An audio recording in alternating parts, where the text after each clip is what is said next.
She sold the only treasure her family had left to give her son a future. But what she didn't see coming was the betrayal hiding closest to home. Will her sacrifice build dreams or destroy everything she loves? Stick around to find out. And if you love powerful African stories, don't forget to subscribe, like, and share your thoughts in the comments below. The sun dipped low over the acacia trees, casting long, tired shadows across the dusty village of Kavingoni. Mama Sifa sat quietly outside her mud-walled home, her rough hands cradling a calabash of thin porridge. Before her, tethered to a wooden post, was their last cow, a proud, sturdy creature with a deep brown hide and steady, patient eyes. To any outsider, it was just a cow. But to Mama Sifa, it was everything: security, respect, hope. Her son Biko, barely 17, but with a mind sharpened by dreams, crouched beside her, the crinkled letter trembling in his hands. It was an acceptance letter to the University of Nairobi. The words, bold, beautiful, were a promise of a life far from the dust and struggle of Kavingoni. Yet the joy on his face was quickly swallowed by the cold slap of reality. "Mama," Biko said, his voice breaking, "the fees are too much. Even if we sell the cow, it won't be enough." Mama Sifa looked into her son's eyes, seeing both fear and determination. Her heart clenched. She had sacrificed too much already. The sweat of years bent over fields, the shame of borrowing from neighbors. How could she deny him now? Inside the house, her younger children played, blissfully unaware. To them, the cow was part of the family, a symbol of their father's legacy. Selling it would be a public declaration. They were no longer who they once were. "We will find a way," she said, squeezing Biko's shoulder with a strength she didn't feel, "even if it means giving up everything." In the distance, drums began to beat for the evening gathering at the village square. Gossip would spread fast. In a place like Kavingoni, a family without a cow might as well be ghosts. Mama Sifa rose slowly, feeling the weight of generations press down on her thin frame. Tomorrow, she would speak to her brother Mutiso. Tomorrow, she would start the journey that would change everything. Early the next morning, long before the sun stretched its golden fingers across the fields, Mama Sifa wrapped herself in a faded shawl and set off toward her brother's homestead. The air was crisp, heavy with the scent of damp earth. Her footsteps were slow, each one a battle between hope and dread. Mutiso's compound stood at the edge of the village, larger and better kept than most. A few goats grazed lazily nearby, and smoke curled from a small cooking fire. Mutiso was bending over a jerry can, pouring fresh milk when Mama Sifa called out. "Brother," she said, her voice carrying both familiarity and a desperate plea. Mutiso straightened, wiping his hands on a cloth. His face broke into a warm smile. "Sifa, come, come. You honor my home this morning." They sat under the old mugumo tree, where stories had been exchanged for generations. Mama Sifa wasted no time. She told him about Biko's acceptance letter, the fees they couldn't afford, and the decision to sell the cow. Mutiso listened carefully, nodding. When she finished, he leaned back, scratching his chin thoughtfully. "The cow is strong," he said. "It will fetch a good price at the market. I know a man who pays fairly for livestock. I can take her for you." Relief flooded Mama Sifa's chest, so sudden it almost stole her breath. She reached out and gripped his hand. "Thank you, Mutiso. I knew you would help us." He smiled, but there was something fleeting in his eyes that Mama Sifa, exhausted by worry, did not catch. "We are family," Mutiso said. "Your burden is mine." They agreed. The cow would be taken to the next market day, just 2 days away.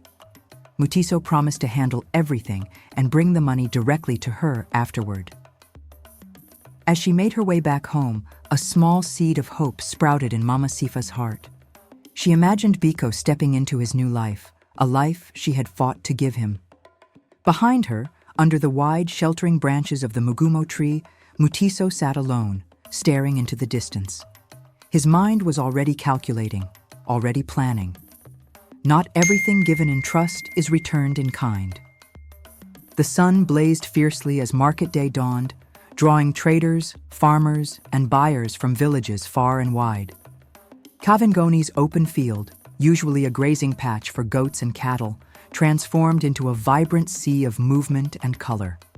Stalls draped with faded cloths offered everything from beadwork to pumpkins. The air smelled of roasting maize and dust stirred by countless feet.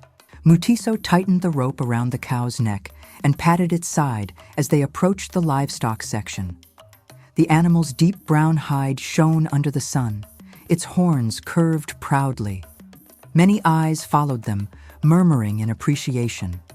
It was a fine cow, strong, healthy, a true prize.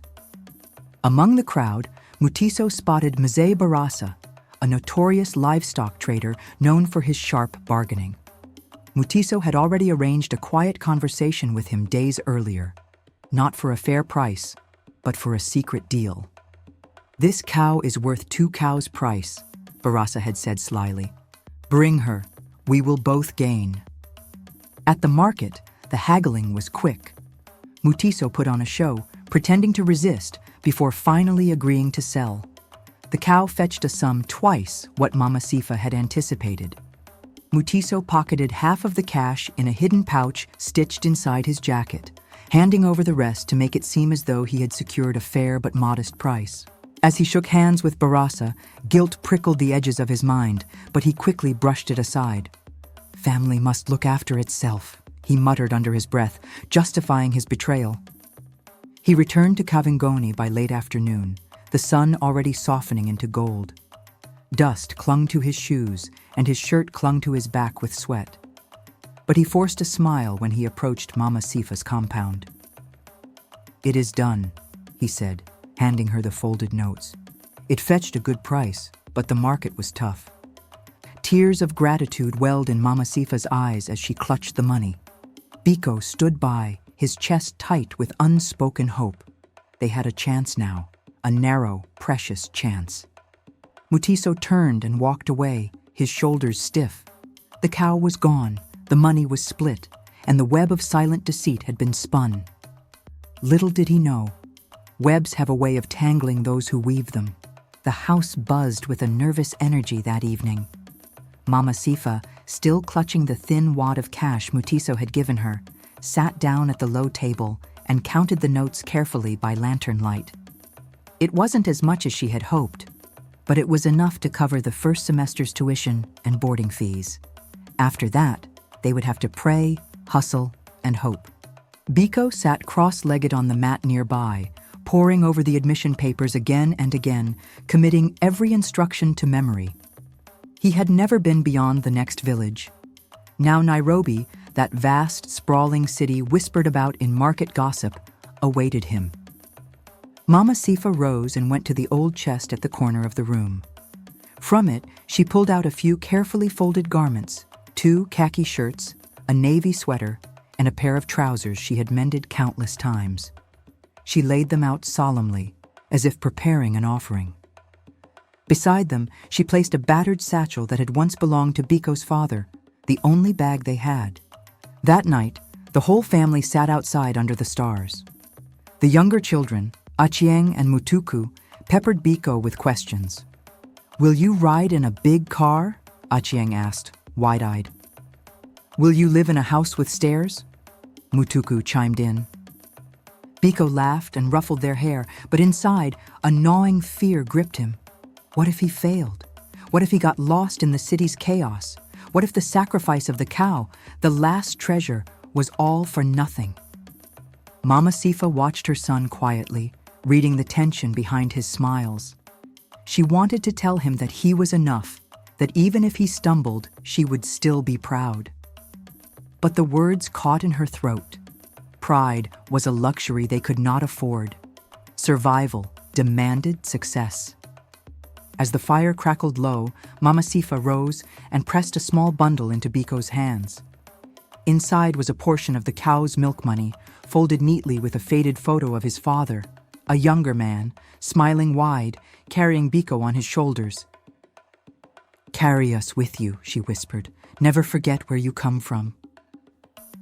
In the stillness of the night, under a sky littered with old, knowing stars, a mother sent her son into the unknown with nothing but love stitched into old clothes and hope hidden in crumpled notes. Tomorrow, the journey would begin. The rooster crowed before the first light touched the fields, pulling Mama Sifa from a shallow, restless sleep. She dressed quickly, tying her shawl tighter around her shoulders to guard against the morning chill. Today, her son would leave. Inside the small house, Biko was already awake, sitting on the edge of his mat with the old satchel at his feet.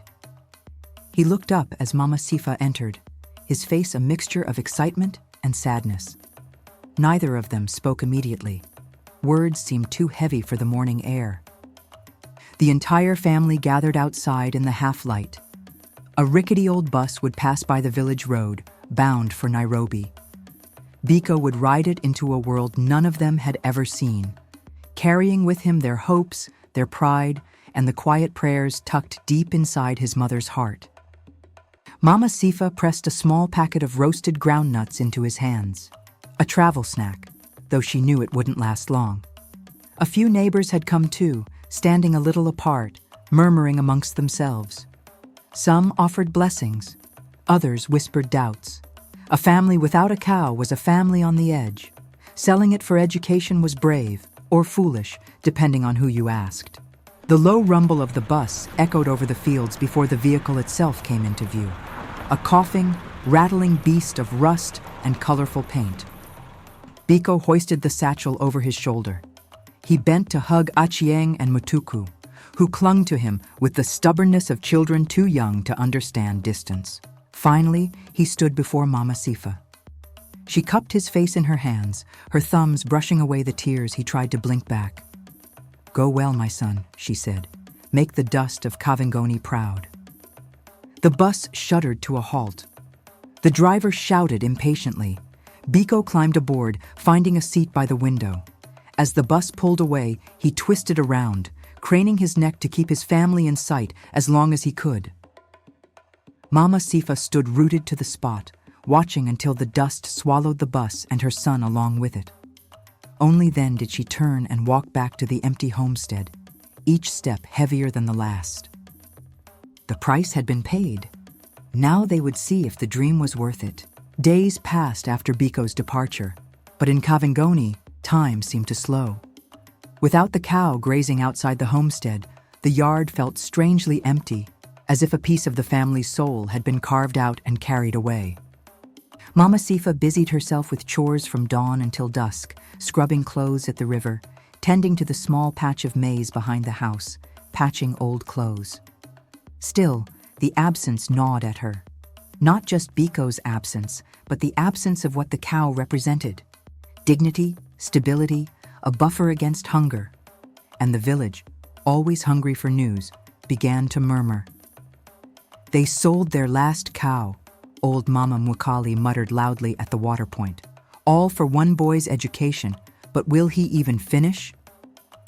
"They should have kept the cow," another woman added, filling her gourd with water. "Cows multiply, school debts do not." The whispers floated on the breeze, slipping through windows and under doorways. Children, quick to repeat their parents' gossip, teased Achieng and Mutuku at play. "Your family is poor now. Even the goats won't respect you." Mama Sifa heard it all. She said nothing. Pride had no place in an empty kitchen. One afternoon, as she mended a torn school uniform for Mutuku, Mutiso came by. He sat on the threshold, his body casual, but his eyes sharp. "Sifa," he said, clearing his throat. "Have you managed with the money I brought?" She nodded. It was enough for the first term. Biko wrote a letter. He has settled in well. Mutiso grunted, picking at a thread on his sleeve. "Good, good. Education is a gamble. Let's pray it pays off." His words were wrapped in concern, but something underneath made Mama Sifa's skin prickle. There was an edge to his voice, A slight smugness she had never noticed before. She pushed the thought aside. Suspicion could tear a family faster than hunger.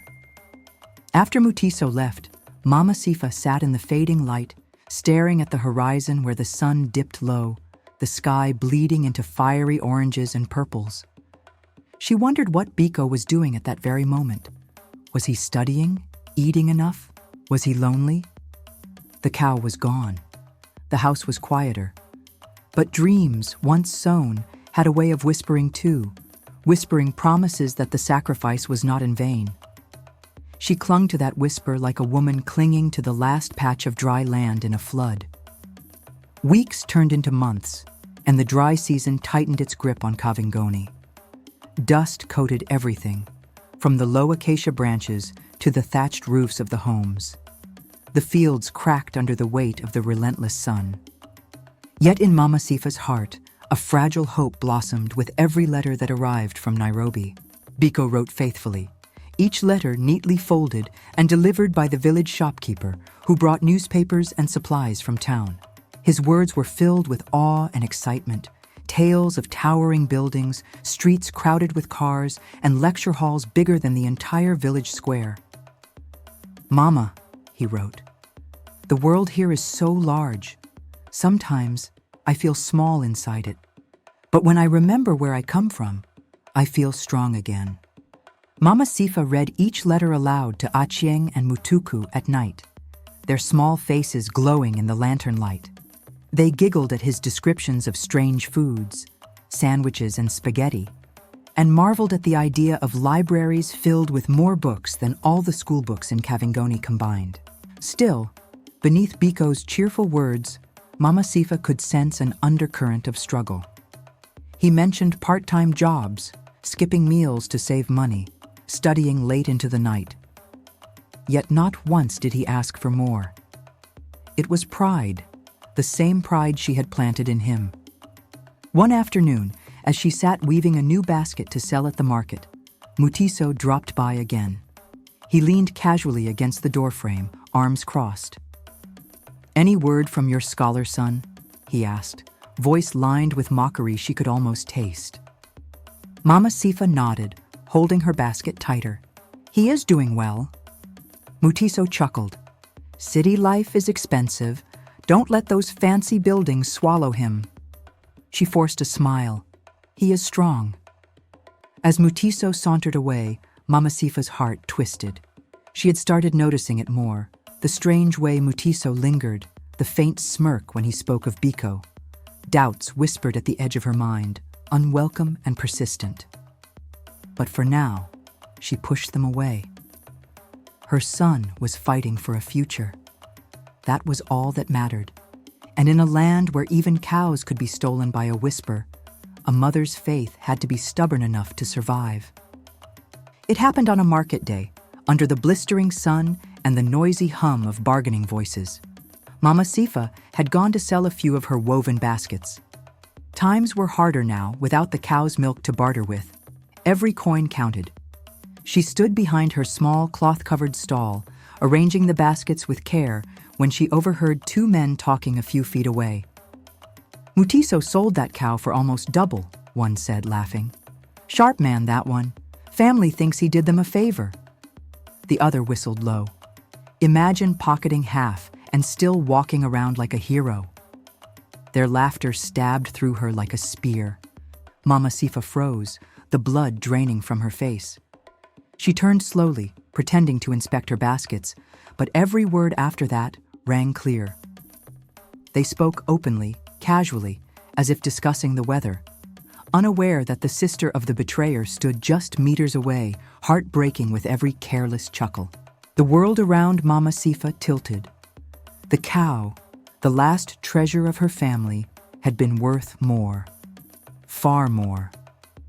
And Mutiso, her own blood, had taken what should have paved Biko's path more securely. The weight of the betrayal pressed down on her, heavier than any drought or hunger she had known. She finished her market day in a daze, selling almost nothing, each smile forced, each greeting a battle against the fury rising inside her. That night, after putting Achieng and Mutuku to bed, Mama Sifa sat alone by the fire, her hands trembling in her lap. She could confront Mutiso. She could expose him before the village council. She could demand the money back, if it even existed anymore. But another thought haunted her. Scandal would shame the family, shame Biko in Nairobi, shame herself. In Kavingoni, dirty family laundry was rarely aired without consequences. Tears blurred her vision. Was silence the price of dignity? Or was dignity already lost the moment Mutiso pocketed the family's future? The cow was gone. The dream had already been gambled. The only question now was whether Mama Sifa would gamble her family's name to reclaim a truth that had been stolen in whispers. The fire crackled low, sparks flying into the vast, uncaring night. Tomorrow, she would decide. Morning came heavy and gray, as if even the sky shared Mama Sifa's burden. She rose early, her mind made up. There would be no more silence. Betrayal, once swallowed, only bred more betrayal. If she let this go, what lesson would she leave for Biko, for Achieng and Mutuku? Tying her kitenge tightly around her waist, Mama Sifa marched toward Mutiso's compound. Her sandals kicked up little puffs of dust with every determined step. Mutiso was tending to his goats when he saw her.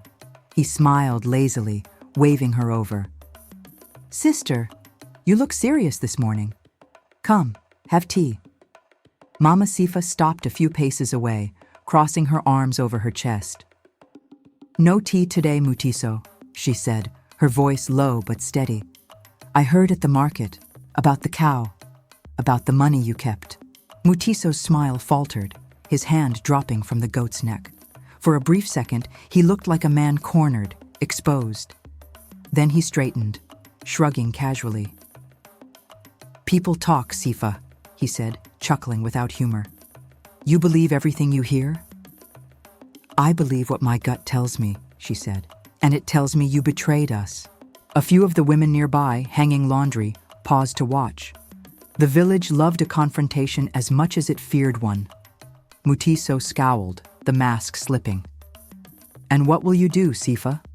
March to the council? Shame your own blood over cow money? Do you think they will pity you? They will only talk more." His words stung because they carried truth. She knew how quickly a woman's reputation could rot under village gossip. She knew how fast a family's name could crumble. But she also knew silence had a price, and she had paid enough. "I will not shout, Mutiso," she said quietly. "I will not drag our family through the mud. But know this, I see you. God sees you. And your betrayal has cursed your own hands, not mine." She turned and walked away, head high, heart pounding like a drum in her chest. Behind her, Mutiso stood still, the weight of her words settling like a stone he could not shake. Justice might not come from the council or the neighbors, but it would come. Sometimes, betrayal sows seeds only the betrayer must one day harvest. For 2 days after Mama Sifa's confrontation, Mutiso strutted through Kavingoni as if nothing had happened. He laughed loudly at the water point, tossed careless jokes toward the market women, and waved grandly to neighbors. But under his wide smile, a current of unease began to swell. Greetings came slower, laughter died quicker. Doors closed a little earlier when he passed. It started small, a whisper at the maize mill, a muttered comment at the communal well. Then, like dry grass catching flame, the story spread. It was Mzee Barasa, the sharp-eyed livestock trader, who finally dared to speak publicly. One morning, under the thick shade of the council mugumo tree, he stood before the village elders, his hands trembling slightly on his walking stick. "I have kept silent too long," he said, his voice carrying over the gathered villagers. "Mutiso did not only wrong Sifa. Many here have lost goats, cattle, and land to his sweet tongue and false promises." A heavy hush fell over the crowd. Children stopped chasing one another. The market women set down their baskets. Faces turned, hard and questioning, toward the man they had once trusted. Mutiso, summoned to stand before the elders, approached with slow, dragging steps. His usual swagger was gone. His eyes darted around the gathering, seeking a friendly face, but finding none. The head elder, his white beard shining in the morning light, rose to speak. "Sifa's cow was not just livestock," he said sternly. "It was her future. Her sacrifice was for life beyond this village, and you traded it for silver in your pocket." Mutiso opened his mouth, but only a dry croak came out. Judgment was swift and final. Mutiso would repay double what he stole from Sifa. His 5 best goats would be seized and auctioned at the next market day. He would be banned from all trading and village council gatherings for a full year. As the drums of shame beat across Kavingoni, women whispered behind their shawls.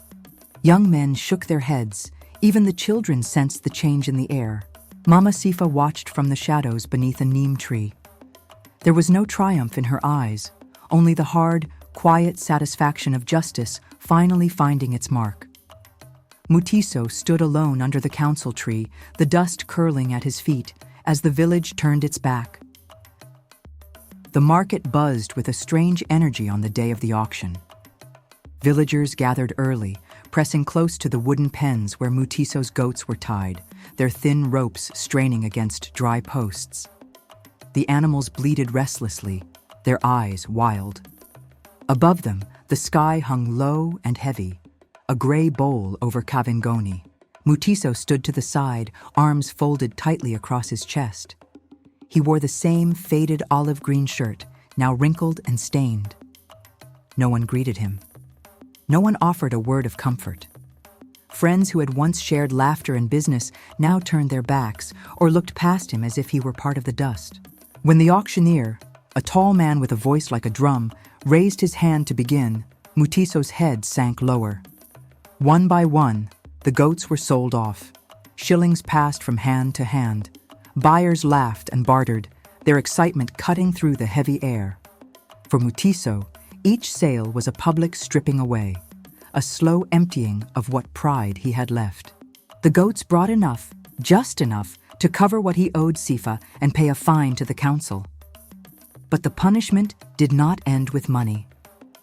In Kavingoni, reputation was a currency far more valuable than coin, and Mutiso's had crumbled. No one would trade with him. No one trusted his word. Mothers pulled their children closer when he walked by. At gatherings, his seat was left empty. Even the younger men, who once looked up to him, turned their faces away. At the far end of the market, beneath a cloth-covered stall, Mama Sifa sat quietly with her baskets laid out neatly in rows. She did not watch Mutiso. She did not gloat. Her hands moved steadily, weaving a new basket even as the day unfolded around her.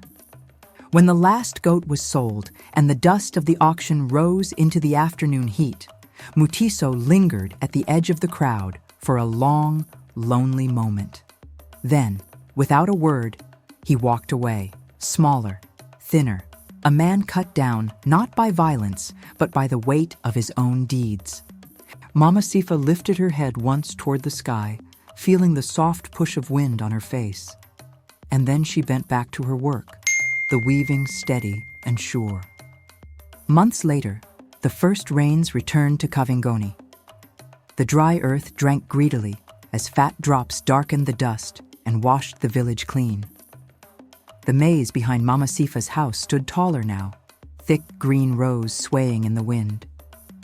The small patch she had once tended in exhaustion now stretched proudly across a broader plot, a testament to resilience stitched in silence.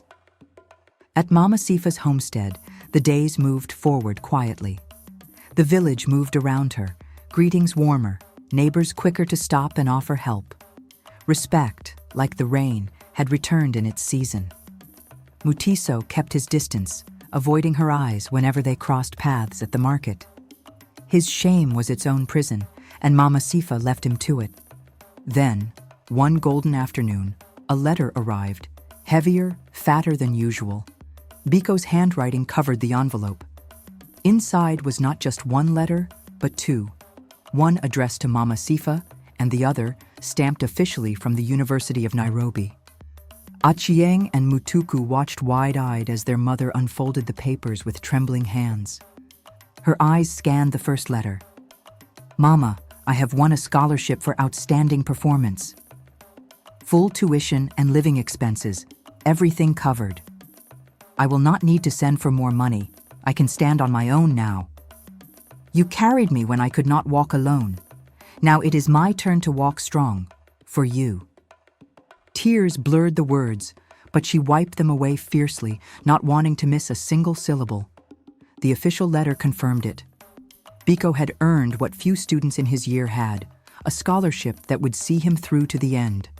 The sacrifices, the betrayals, the hunger, the sleepless nights, none of it had been in vain. That evening, Mama Sifa built a small fire in the courtyard. She gathered her children around her, their faces glowing in the firelight. She told them of perseverance, of dignity that could not be bought or stolen. She spoke of dreams, how they demanded more than wishes. They demanded blood, sweat, and stubborn hope. She did not speak Mutiso's name. There was no need. His choices had sown their own bitter harvest. As the stars scattered themselves across the dark velvet sky, Mama Sifa leaned back against the earth and let herself, for the first time in a long while, dream without fear. The price of the last cow had been high, but the future it bought was priceless. Stories connect us to our past, shape our present, and guide our future. African Legends and Stories is more than just storytelling.